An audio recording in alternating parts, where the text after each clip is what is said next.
The Lord be with you. A reading from the Holy Gospel according to Luke.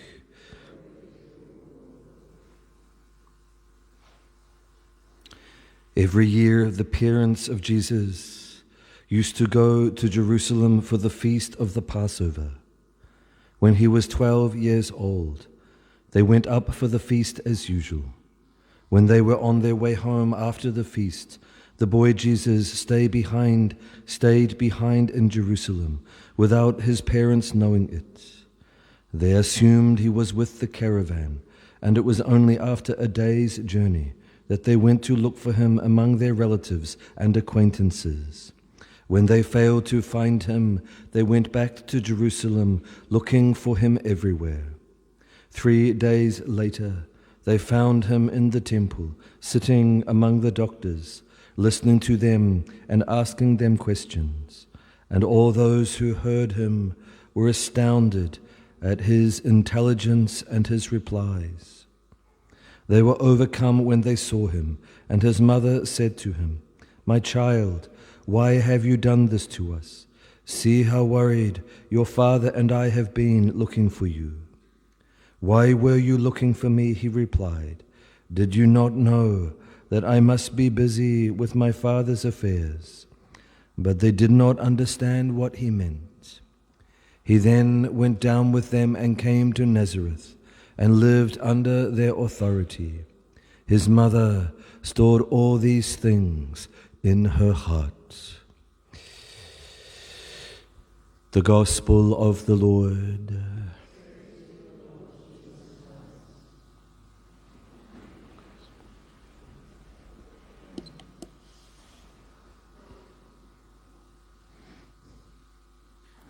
The heart of Mary, the mother of Jesus, is indeed a unique mystery. Yes, at a physical level, she is his mother. He takes his physical heart from her, and later, in an incredible circular spiritual gift, Jesus gives her his own heart to consume in the Holy Eucharist. So many of the Eucharistic miracles that have been tested, where the host has turned into human flesh, when the scientific analysis has been done, the knowledge confirms that it is the flesh of a human heart that has undergone a trauma. And that, yes, is the sacred heart of Jesus given to us to consume in the gift of the Holy Eucharist.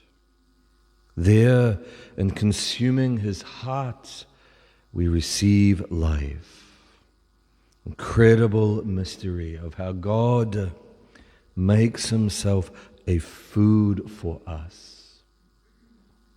Mary, certainly in the life of the early church, lived of this mystery. And there for her, it is incredible, the one from whom the Lord took his flesh, as then fed upon that flesh, the body and blood of the Lord, to increase the divine life in her. And her own heart, yes, has been formed from his in another circular exchange. We all know that the first Eve is taken from the side of the first Adam. He's alone and put into a sleep. The Lord cuts open his side, takes the rib and forms the woman. She's taken from close to his heart.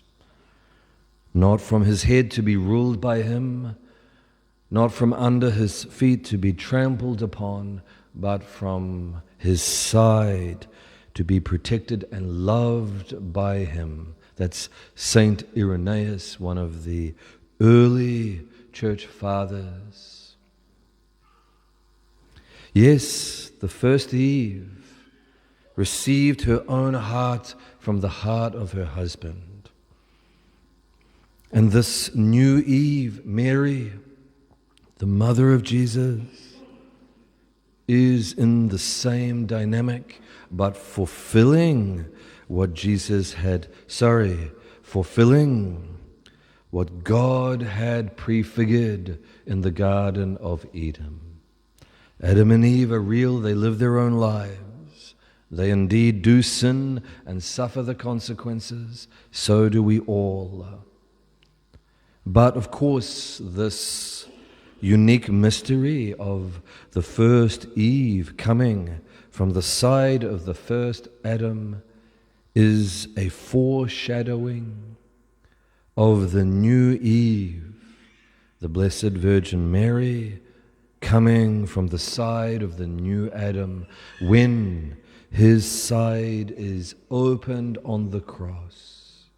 He falls asleep in death, and from his open side, with the outpouring of the blood and the water and the breathing out of the Spirit, the new Eve is formed. And there, yes, her whole being, including her heart, is taken from the immaculate flesh of Christ. Now we know she's of a certain age at the foot of the cross. How does this work? She is given this grace of being formed immaculately from the grace given at the cross, but in advance. As God is outside of time and space, He can indeed apply the grace of the cross, won by Christ, in advance at another moment. St. Augustine even says that numerous holy figures of the Old Testament lived of this Christian grace, but in advance, in a unique way, a unique mode. But here, Mary is the one who receives it in fullness. Her whole being, from the moment of its conception, is woven in the divine grace.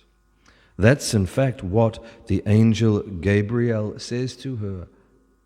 Rejoice, you who are woven in our love.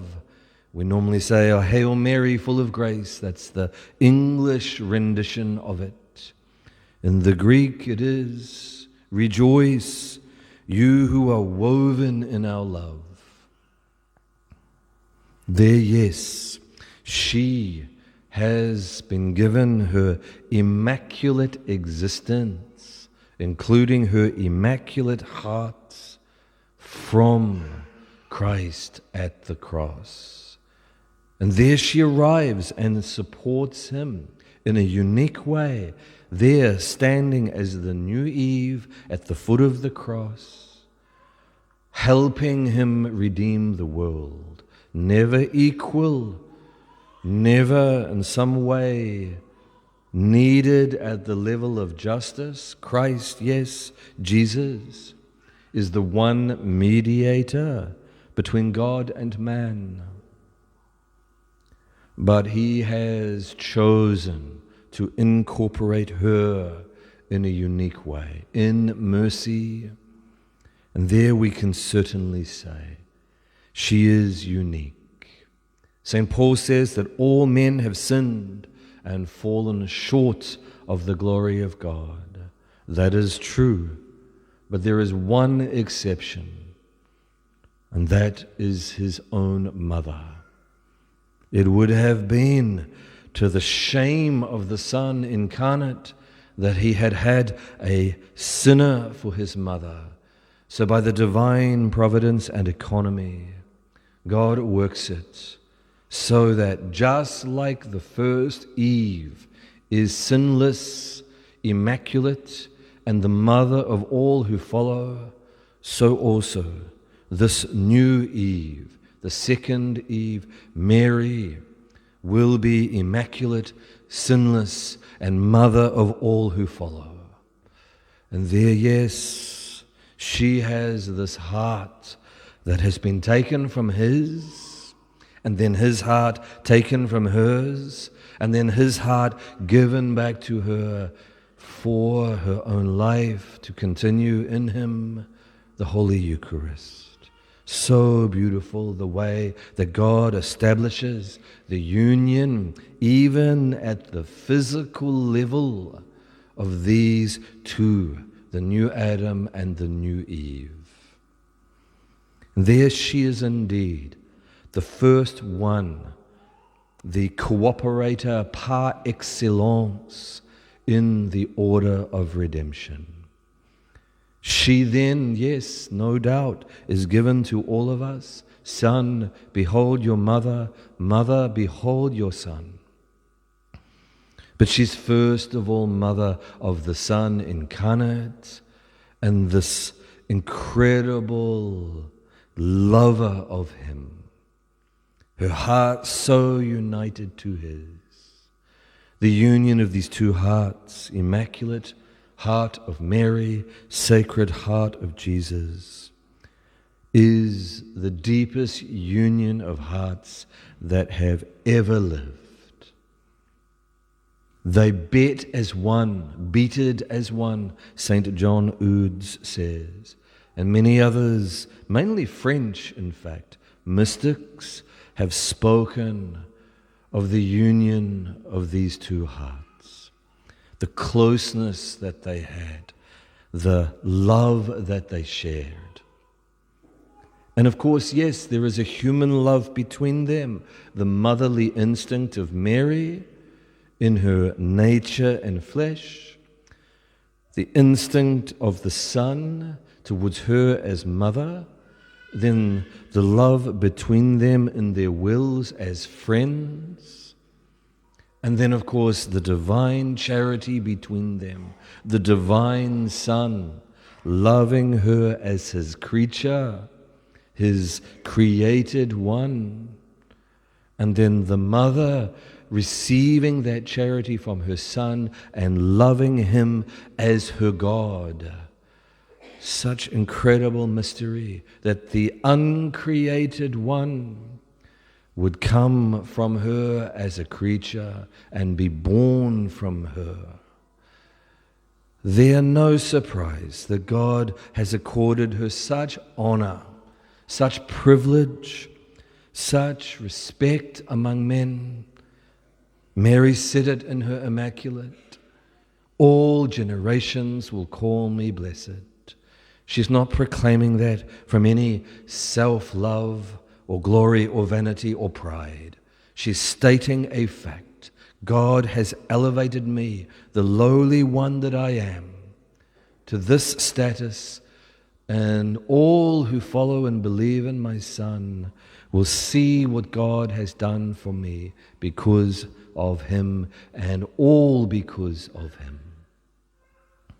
The Immaculate Heart of Mary is indeed a place of incredible light and incredible love.